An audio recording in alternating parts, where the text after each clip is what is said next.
네, 안녕하십니까. 자, 우리 경제학 지난 시간에 이어서 총공급 도출 형태 이동에 대해서 계속 살펴보도록 하겠습니다.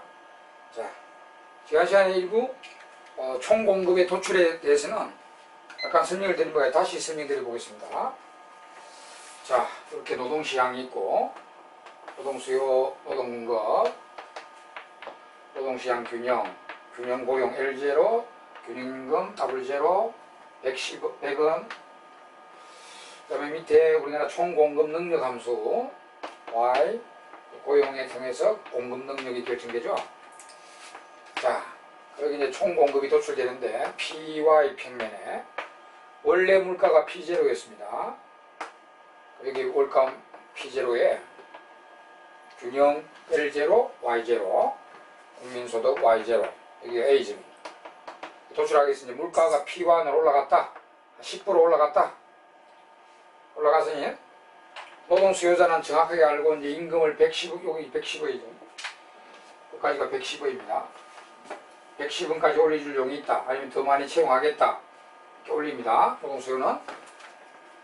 자, 이제 노동 공급은 이 물가를 알아차렸으면 화폐 착각이 없다면 반응을 그대로 갑니다. 모르면 가만히 있겠죠. 그래서 이제 고준파부터 먼저 볼게요. 고준파는 화폐 착각이 없죠. 옛날 고준파 화폐 착각 없습니다. 그래서 노동자도 물가를 완전히 10% 올라간 걸 알았어. 임금 110원까지 올려주라. 아니면 일 안 하겠다. 반응이 들어가 버립니다. 자, 옛날 고 반응이 그대로 들어가죠. 임금 110원까지 올려주라. 일 안 한다. 반응이 들어갑니다. 그러면 고용은 여기로 가죠. 여기로 가서 고용의 변화가 없죠. 임금은 110원까지 올라가고 실질 임금의 변화 없도록 노동자가 반응해버립니다. 그러면 고용의 변화 없으니 공급 능력 Y0의 변화가 없습니다. 그러니 고준파의 경우에 총공급이 물가가 P1으로 올라가도 국민소득이 Y0 그대로입니다. 여기가 되는 거죠. 여기가. 그래서 총공급이 수직이 나옵니다. 수직의 총공급이 도출됩니다. 수직. 그럼 이거 거꾸로 쫙 복습해 볼까요? 우리나라 총공급이 수직이다. 이게 의미가 뭐냐? 물가가 변해도 공급 능력의 변화가 없다는 것입니다. 물가가 오르거나 내리도 공급 능력의 변화가 없다. 그 왜 그러냐? 거꾸로 고용의 변화가 없기 때문이다. 그럼 왜 물가가 올라갔는데도 고용의 변화가 없지? 노동자들이, 노동 수요는 바로 행동하고요. 노동자들이 물가를 알아차려가지고 반응 행동을 하기 때문이죠. 정확하게 임금을 10원 더 올려달라 행동하기 때문에 실질 임금의 변화 없도록 행동해버립니다. 그러니까 고용의 변화가 없는 것입니다. 이거 더 자세히 적어드리면 여기 쫙 빼가지고요. 여기로 간 거는 노동자들이 반응을 해가지고, 반응이란 임금 110원까지 올려주라. 아니면 일 안 하겠다. 이거죠. 반응. 기대해가지고 착각 없이 반응 행동해서 실질 임금의 변화 없도록 해버립니다. 변화가 없다. 그러면 고용의 변화가 없다. 그러면 소득의 변화가 없다. 이런 거죠. 그게 이제 수직이 되는 이유가 됩니다. 자, 이거 반대로 되고 봤어요. 물가가 내려가는 경우는 이렇게 내려가고, 또 노동자 물가 내려가는 걸 알면은 이렇게 바로 행동해버리죠. 그러면 고용은 그대로 내려갑니다. 그럼 고용 변화도 역시 고용의 소득의 변화 없으니까 물가 내려가는데 여기 수직이 나옵니다. 올라갈 때도 수직, 내려올 때도 수직 똑같아요. 이게 옛날 고준파고. 자, 그럼 이제 케인즈 설명편을 위해서 완벽한 착각에 빠진다 합시다. 노동자들이 물가를 전혀 모른다 합시다. 그러면 노동 수요만 올라가고 노동자들은 가만히 있어요. 이거 가만히 있단 말이에요. 가만히. 그러면 균형은 여기로 가잖아요. 여기로 가서 고용이 늘어납니다. 고용이 늘면은 공급 능력이 Y1으로 증가되게 되어 있습니다. 그럼 여기 보면 물가가 올라갈 때 고용이 늘어서 공급 능력이 증가하니, 이렇게 증가하니 Y1까지 여기가 B가 됩니다. 그러니까 총공급이 우상향으로 도출됩니다. 케인즈파의 총공급은 우상향입니다. 자, 그럼 이게 또 그걸로 복습 쫙 들어갈게요. 우리나라의 AS가 우상향이다. 이게 의미가 뭐냐? 물가 오르면 소득이 는다는 개념이다. 공급 능력이라 해도 되고, 물가 오르면 공급 능력이 증가하기 때문이다. 왜 증가하지? 고용이 증가하기 때문에. 물가 오르면. 왜 물가 오르면 고용이 증가되지? 노동자들이 물가를 몰라서 반응을 안 하기 때문입니다. 그리고 이제 쫙 빼가지고요. 노동자들이 착각에 빠져서 임금 올리달라 반응 행동을 안 하니 그러면 실질 임금이 다운되죠. 그죠? 우리가 임금이 110원까지 올라가야 실질 임금이 불변이잖아요. 근데 실제로 명목임금은 요 정도밖에 안 올라갑니다. 노동자들이 반응을 안 했기 때문입니다. 임금 올리달라고. 그럼 이게 이 정도 올라가면은 물가만큼 임금이 안 올라갔기 때문에 실질 임금이 다운돼요. 그러면 기업은 유리하죠. 그래서 노동 수요, 기업은 좋으니까 노동 수요가 늘고 고용이 늘게 됩니다. 고용이 늘면은 소득이 늘게 돼 있죠. 여기 우리 책에 다 그 설명이 나와 있어요. 여기 우상향이 되는 이유입니다. 자, 여러분 우리 총공급은요, 요 형태가 두 가지 뿐입니다. 뭐 수직적이니 수평적인 요가 없어요. 그냥 수직이냐 우상향이냐 요 내용입니다. 요 우상향은 요 물가가 내려갈 때는 좌하향한다고 보면 됩니다. 물가 내려갈 때는 여기 내려오고요. 노동자들이 반응 안 하니까 고용이 떨어지게 되어 있습니다. 고용이 떨어지면 소득이 이렇게 떨어지니까 물가 내려갔을 때 소득이 떨어지니까 여기 좌하향 됩니다. 물가 오를 때 내릴 때 양방향으로 다 공부해 두시고요. 이렇게 총공급이 두 가지 형태로 출제되는데 일단은 이렇게 된 이유는 고준파에 노동자들이 물가를 알아서 반응 행동하기 때문이다. 이렇게 되는 이유는 노동자들이 물가를 몰라서 반응을 안 하기 때문이다. 이 두 개입니다.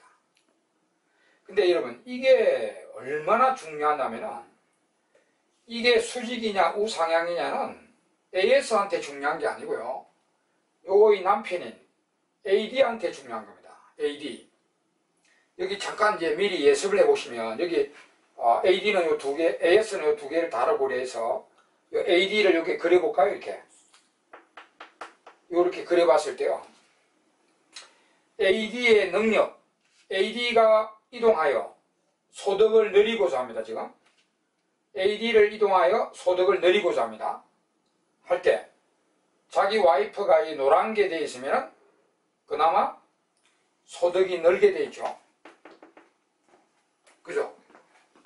근데 AS가 수직으로 되어 있으면 AD가 아무리 소득을 늘리려고 나가봐도 균형은 여기로 가죠. 소득이 늘어나지 않죠. 이게 AD를 무능력자로 만드는가 AD를 능력자로 만드는가가 결판납니다. 그리고 파란 AS는 AD한테 악처예요. 악처. 악처가 돼가지고 자기 남편을 무능력자로 만들어버리고요. 이 노란 AS는 자기 남편을 아주 능력자로 만드니까 현모양처가 됩니다. 이거 우리가 보면은 이렇게 빨리 공부하세요. 여러분. 케인즈가 이렇게 강조했던 게 총수요 관리 정책이잖아요. 케인즈가 좋아한 게 총수요 관리 정책이요.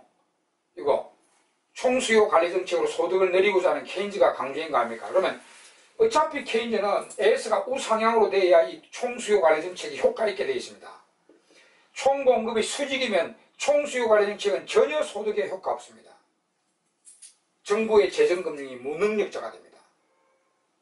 그죠? 그러니까 우리가 앞에서 케인즈파는 정부가 신이고 정부의 재정금융정책, 총수요 관리정책이 효과적이다. 이렇게 주장하는 집안이고 고준파는 정부가 무능하다. 정부의 정책은 필요 없다. 시장이 완벽히 다 알아서 해준다. 오히려 총공급이 중요하지. 이런 논리를 주장하는 게 고준파 집안이잖아요. 그러니 이걸 살을 걸고 주장을 합니다. 이게 총수요가 효과 있니? 총수요가 효과 없니? 이게 자기 집안에 명운이 걸렸다. 이거를 30년대부터요. 30년, 40년, 50년, 60년, 70년, 50년 동안 전쟁하고 있습니다. 50년 동안. 이게 옛날 고준파만 했는데 현대 고준파들도 계속 총공급은 수직이라고 주장합니다. 그 뒤에 현대 고준파들도 현대 케인즈도 계속 총공급은 우상향이라 주장하고 이거 50년 동안 전쟁하고 있어요. 이것만 가지고 자기 집안에 명운이 걸려 있잖아요. 총수요 관리 정책의 효과 있니 없니, 정부가 유능하니 무능하니 이걸 결정하게 되거든요. 그러니까 이거 50년 동안 전쟁하고 있다 말이에요. 전쟁하고. 그런 걸 참 이 집안의 싸움 이야기 이런 사상들을 다 얼마나 거시는 참 공부하기가 쉬운 겁니다. 자, 이게 이렇게 되는 이유는 요 다 적어놨고요. 예. 요거 또 요것의 의미도 알아줘. 총수요 곡선한테 중요한 겁니다. 이게 수직이냐 우상향이냐 따라서. 예. 그 다음에 여러분 요거에 대한 수식 표현이 나와있죠. 우리 교재 보면은 중간쯤에 그 473페이지 보면은 중간에 총공급 곡선의 수식 표현이 나오죠. 요거 이제 계산 문제로 나올 때 이게 필요하니까 꼭 아셔야 됩니다. 자, 이 총공급 곡선의 수식적인 표현, 수식 표현. 여기 보면은 그 y는 100 플러스 실제 물가, 기대 물가 이런 식으로 표현되어 있죠. 제가 여기 100은 내가 임의로 적은 거, 여기 200이 될 수도 있고, 뭐 500이 될 수도 있고, 뭐 50이 될 수도 있는데, 임의로 적은 거고요. 요게를 포인트로 잡았어요, 여기 포인트를 잡아요. 여기 기대 물가고, 실제 물가입니다. 그러면, 여기 고준파 있죠? 고준파들은 화폐 착각 없죠? 물가를 완전히 기대하죠. 그러니까 실제 물가와 기대 물가가 항상 일치되죠. 그러면 여러분, 이 두 놈이 같으면 이게 날아가 버리잖아요. 그럼 총공급 방정식이 어떻게 나옵니까? 100 이렇게 나오죠. 이게 여기 100에서 수직이다 이 말입니다. y는 100 수직이 된다는 겁니다. 그런 의미고, 그 다음에 이제 케인즈파의 경우는 이거하고 이거하고 달라지잖아요.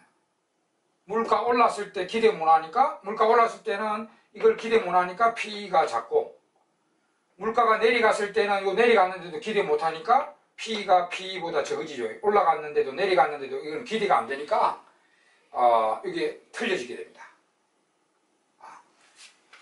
이때 요 P가요, 책에 내려놨죠. P가 0% 이렇게 되어 있는데, 물가가 오르거나 실제 물가는 오르거나 내리는데 물가 기대는 전혀 움직이지 않았다고 기대되는 거죠. 즉 정기의 물가라고 생각하는 거죠. 원래 물가가 100에서 110으로 올라갔어요. 근데 물가 기대는 여전히 100이다 이렇게. 또 물가가 100에서 90으로 내려갔어요. 내려갔는데 여전히 기대는 물가가 100이다 이렇게. 그게 정기의 물가라고 생각하는 거죠. 물가가 변화 없다고 생각하는 거 아닙니까? 0%다라고요. 변화율이 0%다. 변화 없다고 생각하니까 정기의 물가라고 생각하는 겁니다. 이게 착각에 빠지는 거죠. 이러면 여러분, 요게 두 개가 변수가 달라지잖아요. 달라지잖아요. 그러면 요 총공급 방정식이 그대로 존재하게 되죠. 그대로 여기 두 개 달라지면은 여기 총공급 방정식이 되잖아. 100 플러스 P, PE 마이너스 PE가 되겠죠. 그럼 이 P는 여전히 100으로 고정된 상수인데, 이 방정식이 보면 우상향 방정식이죠. YP의 우상향 1차 방정식 아닙니까? 그러니까 이 노란선의 방정식이 그렇게 나온다는 거죠. 네. 그 수식도 정확하게 알아두세요. 계산 문제 같은 거 나오니까요. 포인트는 이게 총공급식에서는 P와 PE가 반드시 변수로 나오게 되고요. 장기는, 고준파는 착각 없으면 무조건 같으니까 난리 보면 돼요. 없어진다 보면 돼요. 그럼 이게 100 이렇게 수직이 나옵니다. 근데 케인즈는 이게 두 개 달라집니다. 달라지니까 이 변수가 그대로 남아있어요. 그러면 1차 방정식, 우상향 방정식이 된다는 거죠. 자, 이런 문제 알아두시고요. 자, 여기까지 해서 총공급 도출을 이제 옛날 고준파하고 케인즈 학파하고 도출해 봤습니다. 그럼 이제 더 확장하겠습니다. 더 확장. 현대 고준파들은 어떻게 생각하고 있지? 또 현대 케인즈파들은 어떻게 생각하고 있냐까지 이제 알아보도록 하겠습니다. 확장이 약간씩 다른데요. 현대 고준파도 이 옛날 고준파하고 약간씩 다르고, 또 현대 케인즈파들도 요 옛날 케인즈파하고 약간씩 다릅니다. 이제 전통은 그대로 가죠. 아까 말씀드렸잖아요. 고준파는 현대 고준파도 옛날 고준파 무조건 총공이 수직 쪽으로 갑니다. 수직 쪽으로 가고, 케인즈는 어쨌든 뭐 현대 케인즈든 옛날 케인즈든 우상향이다라고 주장합니다. 우상향. 이건 명운을 걸고 있단 말이야. 자기 집안에 명운을 걸고 있다. 근데 약간씩은 다른데 우리 책에 보면 6번에 기대의 종류에 따른 다른 학파들의 총공급의 형태까지 보겠다는 거죠. 기대의 종류는 이제 기대가 물가 기대입니다. 우리나라 노동자들이 물가를 어떻게 기대하는가 여러 가지 그 기대 방법들이 있겠죠. 그 기대의 방법들에 대해서 이 학파들이 약간씩 달라집니다. 그럼 그 기대의 종류도 물가 기대에 대한 방법, 기대의 종류도 살펴보면서 그걸 학파로 연결해서 각 학파들의 총공급 곡선은 어떻게 생기는지를 살펴봐야 되겠죠. 그래. 알겠죠? 그 내용 한번 봅시다, 이제. 결국 AS가 수직이냐 우상향이냐 이 말인데, 자, 기대의 종류도 설명하고요. 학파로 연결해서 총공급의 형태도 보겠습니다. 자, 기대의 종류. 물가 기대의 종류입니다. 넓게 말하면 이제 경제현상 기대지만, 이게 좁게 물가가 변했는데 우리나라 노동자들이 물가를 그걸 기대하느냐, 예측하느냐, 안 하느냐 이야기입니다. 자, 여러분, 물가는, 실제 물가는 100에서 110으로 올라갔다 가정합시다. 숫자를 넣어가 하는 게 더 좋을 거야. 물가는 100에서 110으로 올라갔어요. 10% 올라갔습니다. 그럼 이걸 노동자들이 물가를 어떻게 기대하는가? 첫째, 정태적으로 기대할 것이다. 자, 정태적 기대. 이 뭐냐? 노동자들이 과거 물가가 미래에도 똑같다. 이렇게 생각하는 기대입니다. 그러니까 과거 물가가 100이잖아요. 그죠? 그러니까 이걸 이러면 물가 기대는 여전히 100이라고 생각하는 거죠. 110까지 올라갔어요. 근데 노동자들은 물가가 그대로 100이라고 생각, 미래에도 100이다라고 생각합니다. 과거 물가가 미래에도 똑같다. 완벽한 착각입니다. 완벽한 착각. 이것은 누가 쓰고 있나? 자, 시대도 잘 보세요. 30년대 케인즈입니다. 1930년대 케인즈가 이 개념을 사용합니다. 근데 30년대 우리 살진 않았지만 그때 보면은 정보도 부족하고 이 매스컴도 통신수단도 발달 안 되죠. 그러니까 노동자들 물가를 잘 모르겠죠. 그래서 이 케인즈는 30년대 정태적 기대한다. 노동자들이 이렇게 주장합니다. 진짜 완벽한 착각입니다. 그 다음에 이제 60년대 이미 30년이 지납니다. 30년이 흐릅니다. 60년대 적응적 기대라는 개념이 나와요. 적응적 기대 60년대 개념입니다. 적응적 기대는 뭐냐면 우리나라 노동자들이 과거 정보를 활용하여 미래를 예측합니다. 자, 예측은 해요. 이거는 예측 아니고 미래도 똑같다 그냥 생각하는 거예요. 과거 물가가 그대로 미래도 똑같다. 미래도 여전히 100이다. 이렇게 생각하는 거고, 이거는 물론 과거 정보를 이용하지만 미래를 예측은 해요. 예측은 하는데 잘 안 맞죠. 정보는 과거 정보고 미래를 예측하면 잘 안 맞잖아요. 이게. 그래서 적응적 기대하는 거는 단기에는 물가를 노동자들이 기대 못하고 자꾸 오류에 빠지게 됩니다. 이걸 예를 들면 물가 예상이 처음에는 초단기는 100이라고 생각, 초단기는 100이라 그대로 생각하고 있다가 조금 단기, 조금 시간이 흐르고다면은 아이고 100이 아니네, 101위까지 올라갔네, 아이고 아니다, 조금 이렇게 또 102까지 올라갔구나, 아니 103까지 올라갔구나, 이렇게 이제 적응이 가는 거죠. 110까지 올라간 거는 몰라 아직까지 단기는. 그러니까 처음에는 100으로 기대하다가 조금 시간이 흐르면 이제 101이네, 102네, 103이네 이렇게 이제 오류에 자꾸 빠지면서 자꾸 적응을 해가요. 그러다가 장기에 가면은 기대합니다.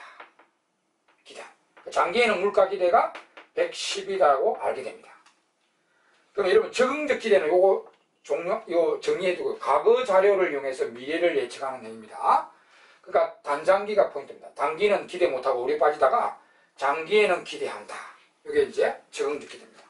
장단기가 포인트예요. 장단기가. 그러면 요 개념을 이용한 60년대니까 학파가 케인즈파가 이 개념을 사용합니다. 그리고 통화주의파가 사용합니다. 자, 고순파 중에는 통화주의파가 이 개념을 사용하고요. 60년대 학파들 아닙니까? 통화주의 고순파. 그 다음에 케인즈는 케인즈 제자인 케인즈파가 이걸 사용합니다. 60년대에. 그러니까 60년대나 30년대 다르게 좀 정보화 사회되어 있잖아. 매스컴도 발달되어 있잖아. 그러니까 노동자들이 전혀 모르는 건 아니고 이게 오류에 빠지면서 기대는 해간다. 그래서 장기는 알아낸다라는 개념이 나오죠. 근데 여러분, 케인즈파는 적응적 기대 개념을 사용하지만 여기서 장기까지는 안 갑니다. 케인즈는 무조건 초단기 경제학이잖아. 10cm 이상에는 안 보이죠. 그러니까 이 케인즈파가 적응적 기대 개념만 활용하지 케인즈파는 단기에만 주력합니다. 장기까지 안 간다고 보면 돼요. 단기에만 주력하고요. 장단기까지 다 가는 학파가 통화주의파입니다. 단기 및 장기까지 가는 학파가 통화주의입니다. 그래서 원래 시험에도 적응적 기대 학파에 따르면 원래 적응적 기대 학파는 통화주의를 말합니다. 이 적응적 기대 개념에 충실한 학파가 통화주의니까요. 근데 이제 케인즈파도 적응적 기대를 주장하는데 단기에만 주력합니다. 그럼 이러면 자기 스승 정태적 기대하고 적응적 기대를 보면은 이게 완전히 다른 게 아니고 정태적 기대가 적응적 기대에 포함되는 거죠. 여기 보세요. 적응적 기대의 초단기가 정태적 기대입니다. 초단기 상황이 정태적 기대라고 보면 되죠. 그죠? 이리 보면은 이제 케인즈와 케인즈파는 총공급 형태가 어떤 거 알겠죠? 이건 무조건 총공급의 우상향이잖아요. 착각 때문에. 그죠? 그러면 여기 이제 케인즈와 케인즈파는 어차피 착각인 게 AS가 우상향이고요. 통화주의와 아주 중요한 학과입니다. 통화주의의 총공급 형태는 이제 어떻는가? 자, 그 다음에 통화주의 이 학파를 잘 보셔야 됩니다. 통화주의의 총공급 형태는 어때요? 단기는 착각에 빠지고 장기는 착각에 빠지지 않죠. 그러니까 통화주의 학파의 총공급은 단기 총공급은 자 숏런 AS는 우상향, 롱런 AS는 수직이에요. 롱런 AS는 수직이에요. 여러분, 이게요 제일 중요한 겁니다. 여러분, 네? 우리 학파를 떠나서 기대 개념도 떠나봐요. 순전히 기간으로 단장기라면 요거거든. 아무리 우리 단기에는 노동자들이 물가를 모를 리가 있잖아. 모를 가능성이 높고 장기에는 노동자들이 물가를 알 가능성이 높기 때문에 시험에 단기, 장기, 총공급 그냥 학파도 말 안 하고 기대 개념도 말 안 해요. 그냥 단기, 장기 이렇게 할 때 이렇게 돼. 그러니까 이게 제일 중요한 총공급의 형태입니다. 통화주의 파거의. 잘 기억해 두시고요.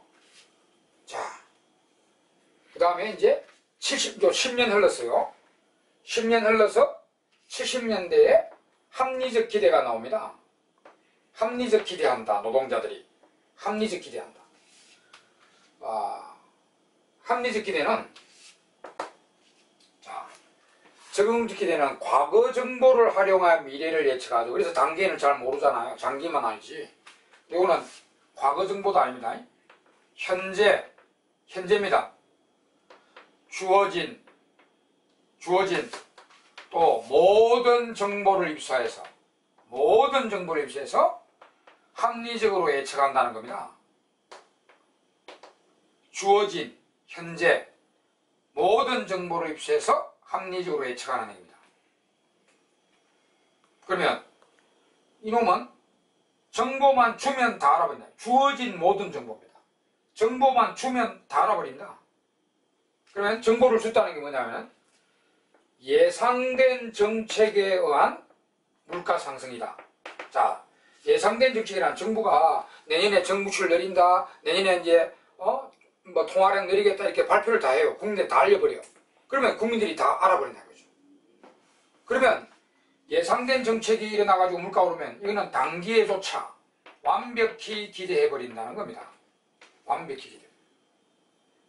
근데 이 합리적 기대가 여러분 완전 정보 기대가 아닙니다. 완전 정보 기대가 아니에요. 불완전 정보하의 기대입니다. 그러니까 정보를 줘야만 모든 정보를 입수해서 알아내지 만약에 정보를 주지 않으면 모르게 됩니다. 그러면 정부가 예상치 못한 정책이 들어간 물가 상승이라면 예상치 못했다는 것은 정부가 국민들한테 전혀 알리지 않고요. 전격적인 정책을 시행합니다. 깜짝 비밀 정책을 합니다. 깜짝 정책, 비밀 정책을 시행한다는 거죠. 그러면 정보를 주지 않았기 때문에 모르래 우리 국민들이. 그때는 단기에 기대 못합니다. 물가를. 단기에. 그리고 예상된 거는 무조건 단기에도 기대하고요. 예상치 못한 깜짝 비밀 정책이 들어왔을 때는 단기에 탁 기대 못해요. 그러다 이제 정부가 재미봤거든요. 국민들이 기대 못하더라. 그러니까 정책 반응이 일어났을 거 아닙니까? 그죠? 그래 나중에 또 이제 이 정책을, 요 실시한 정책이죠. 깜짝 비밀 정책을 나중에 또 실시한다. 그때도 단기에 물가를 모르는가? 그때는 당연히 압니다. 왜? 이미 시행된 거 아닙니까? 이미 시행된 거는 정보가 다 나와버려요. 그러면 나중에 그 정책을 또 정부가 실시했을 때는 단기에도 완전히 기대해버립니다. 여기 이제 체계적 오류가 없다고 합니다. 체계적인 오류가 없다. 그러니까 처음에 예상하지 못한 깜짝 비밀 정책이, 새로운 비밀 정책이 들어왔을 때는 기대 못할 수 있단 말이야.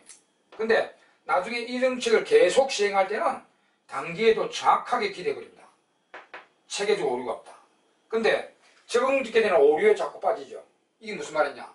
여기는요, 적응기대는 동일 정책이 계속 들어가더라도요, 똑같은 정책이요.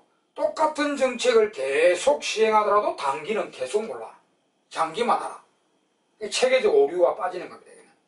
근데 이거는 이미 시행된 거는 나중에 실시하더라도 단기에도 완전히 기대해버립니다.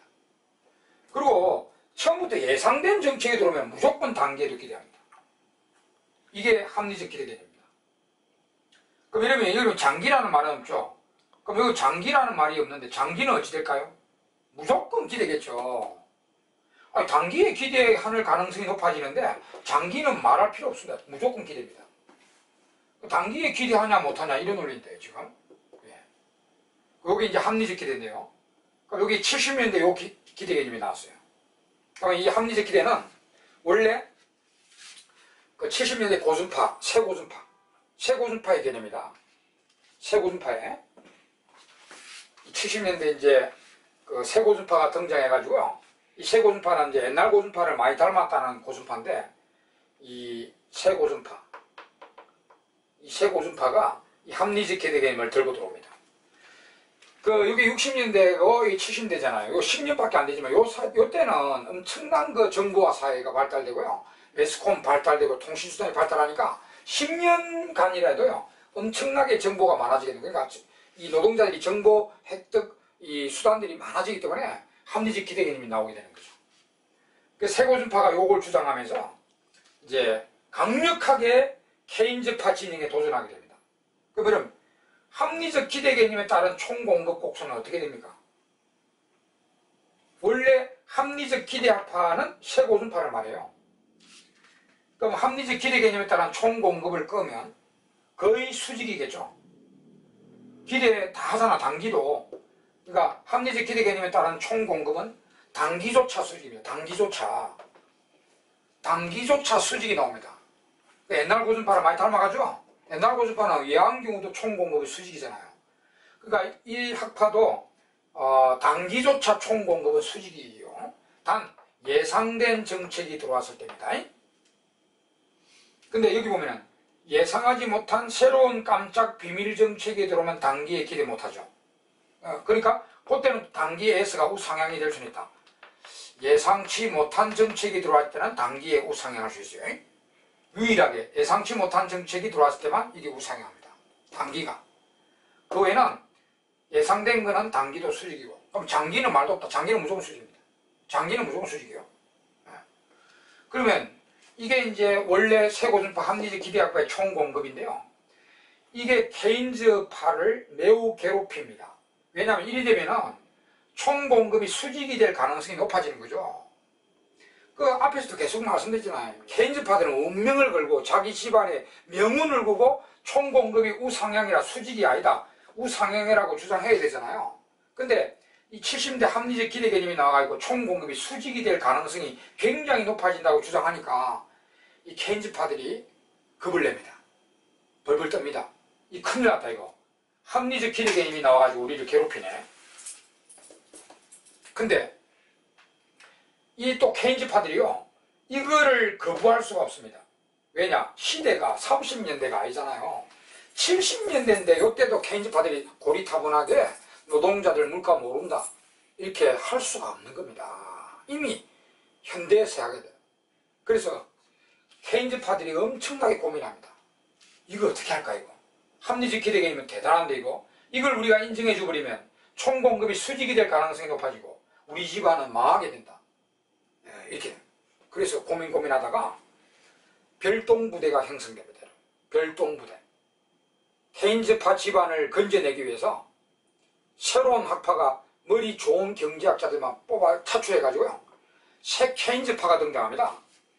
요 70년대 요 학파하고 대학마 새 K파가 등장해가지고 어떻게 주장하냐면 우리 어떻게 하면서 총공급은 여전히 우상향할 수 있다라고 주장하느냐면은 이 사람들 합리적 기대는 인정해 줍니다. 이걸 인정 못할 역사적 상황이 아니다 말이에요. 이제 합리적 기대는 인정해 줍니다. 기대는 인정. 자기 스승들하고는 틀립니다. 자기 스승들은 여전히 노동자는 물가를 모를 거다 하면서 총공급이 우상향이라 주장했죠. 그런 논리로 나갔는데 30대 60대까지요. 70대 이제 합리적 기대가 나오니까 야 노동자는 물가 모른다 이렇게 주장할 수가 없는 겁니다. 그래서 합리적 기대를 인정해 줍니다. 그러면 이 학파가 변절한 건 아니고 고순파로 투항한 건 아니고요. 합리적 기대를 인정해 주지만 노동자들이 물가를 알긴 아는데 반응 행동을 안 해요. 요겁니다.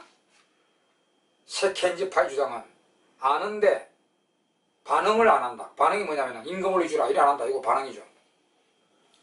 우리 새 고순파들은 우리가 앞에 총공급이 수직으로 도출될 때 노동시장만 약간 그려볼까요? 노동시장에서 물가가 올라갔을 때 노동수가 이렇게 올라가고요. 노동자들도 이게 이 고용이 변화되지 않고 총공급이 수직이 되려면 노동자도 물가를 알아가지고 이거 반응 행동이죠. 반응. 임금 올려주라. 일 안 한다. 이거 반응. 이걸 해야 이게 고용이 그대로 불변이 유지되잖아요. 근데 이게 이제 고순파들 그래요. 물가를 알고 바로 반응이 들어갑니다. 근데 이 새 K파는요. 아는 거하고 행동하는 거를 분리시켜버립니다. 알기는 아는데 여러 가지 이유에서 행동을 안 한다는 겁니다. 그러면 반응 알기는 아는데 행동을 안 한다. 이거 분리시켜버린 거죠. 그러면 행동을 안 하니까 알면 뭐합니까? 요거 올리는 행동을 안 하니까 그대로 있을 거 아닙니까? 그러면 고용이 늘게 돼 있단 말이에요. 그러면 총공급이 우상향으로 가버린다는 거죠. 케인즈파 주장처럼. 그래서 이렇게 하면서 그러면 반응 행동 안 한다. 그럼 여전히 총공급은 우상향이 될 수 있다. 그러면 재정금융 총수요 관련 정책은 여전히 효과 있다. 정부는 여전히 신이다. 이렇게 주장하게 됩니다. 그렇게 하면서 이 또 케인즈파 집안을 건져냅니다. 합리적 기대라는 이 강력한 주장에 대해서 이 또 자기 집안을 건져내는 게 새 K파입니다. 새 K파. 70년대. 그 나중에 왜 아는데 행동 안 하지? 아는데도 왜 행동 안 하냐? 노동자들이 바보냐? 그 근거 이론이 나중에 쏟아져 나옵니다. 나중에 뒤에 보면은 새 케인즈파의 이론들 나오거든요. 그걸 주장하는 이론들이 많이 나와 있습니다. 그 나중에 따로 공부하시면 되고. 자, 이렇게 됐고요. 그 다음에 이제, 이거는 말 못하죠. 옛날 고순파는 완전 정복이 됩니다. 옛날 고순파는 너무 이상적이죠. 완전 정복기대. 그 완전 정복기대는 정부가 국민을 속여도 속일 수가 없다는 거죠. 이미 다 알아버리는 거죠. 그러니까 완전 정복기대는 예상됐니 안 됐니도 필요 없겠죠. 정부가 속여도 알아낸다는 거죠. 그러면 완전 정복기대는 너무 이상적이지만 완전 정복기대하면요. 여하한 경우에도 우리나라의 총공급은 수직이 되겠죠. 옛날 고순파가 그겁니다. 옛날 고순파가. 자, 이렇게 해서 여러 가지 기대 개념도 공부하시고요. 학파도 연결해주고, 그럼 학파들의 총공급도 다 이제 파악됐습니다. 근데 아까도 말씀드렸다시피 제일 중요한 거는 요 놈이죠. 이 통화주의파예요. 요거. 단기는 요렇고 장기는 요렇다는 거. 이게 제일 중요한 겁니다. 아시겠죠? 거기에 우리 교재도 그런 설명을 하고 있잖아요. 그죠? 474페이지 하단까지 그런 설명이 되고 있습니다. 잘 알아두시고요. 자, 그 다음에 이제 우리 지금까지 총공급의 도출, 형태, 이런 거 이제 알아볼까요? 마지막으로 이제 총공급 곡선의 이동 요인입니다. 총공급 곡선의 이동 요인, 공급 충격 요인이라고 합니다. 공급 충격 요인. 자, 우리 한 페이지에 딱 정리되어 있습니다. 총 공급 곡선을 이동하는 요인이 뭐냐. 이렇게 한 페이지에 딱 정리되어 있는데, 우리가 또 책에 보면은 1번하고 2번을 나눠놨죠. 이거 잘 구분해서 공부하세요. 1번은 장기 총공급 곡선의 이동 요인인데, 그럼 장기 총공급 이동하면 단기 총공급도 자동 이동합니다.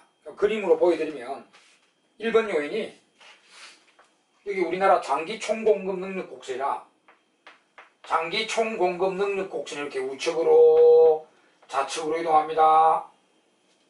그러면 단기 능력 곡선인 SAS도 당연히 따라 이동합니다. 결과적으로 이동합니다. 우리나라 장기 능력이 움직이는데 단기 능력 곡선이 안 움직일 리가 있겠습니까? 같이 움직입니다. 이게 1번이고요. 2번을 조심하시라는 거예요. 우리나라 장기 총공급은 변화 없는데 이 단기 총공급 곡선만 우측 좌측으로 움직이는 요인입니다. 요거 이제 요 2번을 조심하세요. 장기는 안 움직이는데 단기 능력 곡선만 우측 좌측으로 움직이는 요인입니다. 이렇게 이제 구분해서 공부하세요. 요 요인과 요 요인을 구분해서 공부해야 됩니다. 근데 여기 이제 쭉 책에 쭉 적혀 있는데 그 구체 요인들이 물론 시험에 나오는 겁니다. 근데 이걸 다 외우려 하니까 그렇고, 성질을 알면은 이거 구체 요인들 안 외워도 다 알게 되어 있습니다. 자, 요게 이제 성질 요인부터 봅니다. 요 장기를 움직이는, 장기가 움직이면 단기도 같이 움직입니다. 그럼 장기 총공급을 우측이나 좌측으로 움직이는 요인은 성질로 보면은요, 우리나라 그로스 능력, 노동력, 자본력, 자원력, 기술 능력의 그로스 능력의 상승, 하락이 이 요인입니다. 성질로 보면 노자자기 능력의 증감이 이 장기 총공급이 움직이게 됩니다. 자, 이렇게 생각하시고요. 그 시험에 나오는 구체 요인을 이제 공부를 하는 거죠. 그럼 한번 읽어보겠습니다. 우측으로 가게 하는 구체 요인이 보면은 인력 정책, 정책부터 먼저 나오네요. 인력 정책은 우리나라 노동 능력이 양이나 질이 좋게 하는 정책 아닙니까? 인력 정책. 그 다음에 기술 개발 정책, 여기 있네. 그 다음에 자원 개발 정책, 이런 거. 그 다음에 이제, 자발 실업의 감소라는 게 나와 있는데, 자발 실업이 감소되면 왜 이게 노동 능력이 늘어나지? 우리 요거 있죠. 여기가 완전고용 잠재 GDP 아닙니까? 우리가 완전고용 잠재 GDP는 우리나라의 자발 실업만 존재하고 비자발 실업이 한 명도 없는 상태가 완전고용이죠. 비자발 실업이 한 명도 없고 자발 실업만 존재하는 거예요. 그러면 그 자발 실업이 감소해버리면 우리나라 완전고용 노동 능력이 늘어나는 겁니다. 즉 완전고용 노동 능력이 늘기 때문에 이 완전고용 잠재 GDP가 이렇게 올라가 버린다는 거죠. 자발 실업이 감소해버리면. 그죠? 그래서 자발 실업 감소도 우측 요인이고, 그 다음에 이제 우리나라 인구 증가가 돼도 돼요. 인구 증가는 노동력 증가를 가져오니까 인구 증가도 됩니다. 근데 우리나라는 지금 인구 증가가 안 되니까 외국 근로자의 국내 유입, 외국 근로자가 국내에 들어온다는 건 우리나라 노동력을 늘어나게 하는 거죠.